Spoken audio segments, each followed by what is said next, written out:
حدثت هذه القصة في الخرطوم في السودان، فقد وصل بلاغ لرجال الأمن من أحد المرة بأنه عثر على كيس فيه قطع لحم، لكنه يشتبه على أنها أعضاء بشرية. فتوجهت الشرطة للموقع في منطقة تسمى بري، وعندما فتحوا الكيس تبين أن الذي بداخله بالفعل أعضاء بشرية. أخذوا الكيس وأرسلوه للطب الشرعي ليحاولوا التعرف على جثة هذا الشخص، لكنهم لم يستطيعوا التعرف على صاحبها، ولكن اكتشفوا أن هذه الجثة تعود لفتاة. بدأوا البحث في بلاغات المفقودين، وكان يوجد بلاغ مقدم منذ شهر من عائلة موجودة في مدينة تسمى الأبيض على أنهم فقدوا ابنتهم وأنهم يبحثون عنها. فقامت الشرطة باستدعاء العائلة للخرطوم، وأخذوا عينة من دم الأم ثم طابقوها مع دم الضحية صاحبة الجثة، فتبين أن هذه بالفعل هي ابنتهم. ونزل الخبر كصاعقة على أهل البنت، فالجثة ليست كاملة وبقية الجسم ليس موجودا. فمن هو هذا الوحش الذي ارتكب هذه الجريمة البشعة؟ وخلال عملية البحث واستخدام الكلاب البوليسية والبلاغات التي وصلت لهم من الأشخاص عن أي شخص اشتبهوا فيه، اكتشفوا أن الشخص الذي رمى الأكياس يعيش في المنطقة التي عثروا فيها على الجثة. فقاموا بالبحث في البيوت القريبة، وكان المشتبه الرئيسي في هذه الجريمة وشاب أثيوبي الجنسية يعيش في السودان. فألقوا القبض عليه مباشرة، وأثناء التحقيقات اعترف هذا الشاب بالجريمة كاملة. قال: أنا شاب أثيوبي وأعيش في الخرطوم لأن أبي يعمل سائق في إحدى السفارات العربية الموجودة في الخرطوم، وأنا وعائلتي نعيش هنا ومستقرين. وتعرفت على شاب سوداني واتفقنا بعد عدة ليالي من السهر معا أن نقوم باستدراج الفتيات إلى شقتنا، وهذه الشقة تعود لي.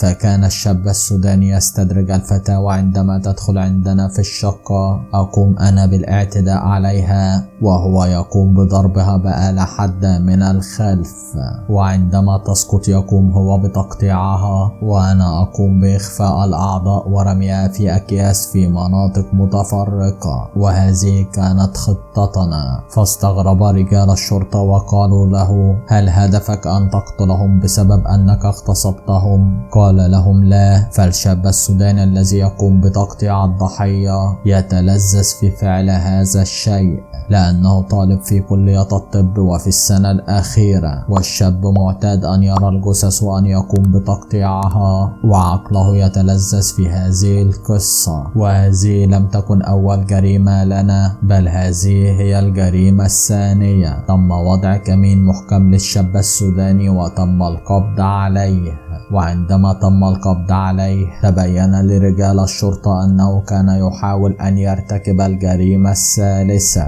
وكانت الجريمة الثانية التي ارتكبوها واعترفوا بها كانت لفتاة أخرى قاموا باستدراجها إلى الشقة وقتلوها بنفس الطريقة بعدما يعتدي عليها الأثيوبي. فذهبت الشرطة لهذا الموقع، فتبين أنه توجد بالفعل بقايا من الجثة، وكانت الرأس وبقية الأعضاء يقومون برميها في النيل وتختفي ولا أحد يعرف عنهم شيء.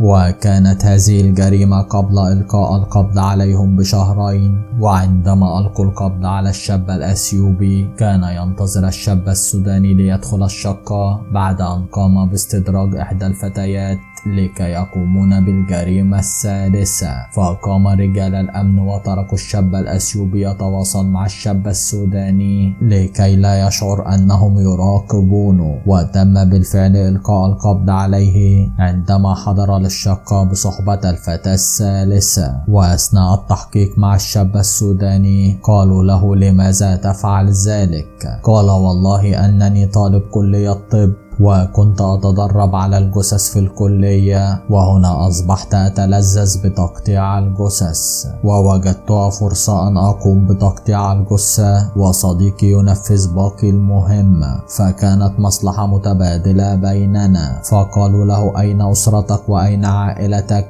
قال: أنا ولدت في السعودية وعائلتي كلها إلى الآن موجودة في السعودية، وأنا جئت للسودان لأدرس في كلية الطب في أكبر وأعرق الجامعات السودانية. فكان هذا الشاب ذكي في دراسته لكنه غبي في الحياة. تمت إحالتهم للمحكمة التي ستحكم عليهم بقدر ما فعلوه من إجرام. شكرا لكم مشاهدي قناتنا الكرام، وإلى اللقاء.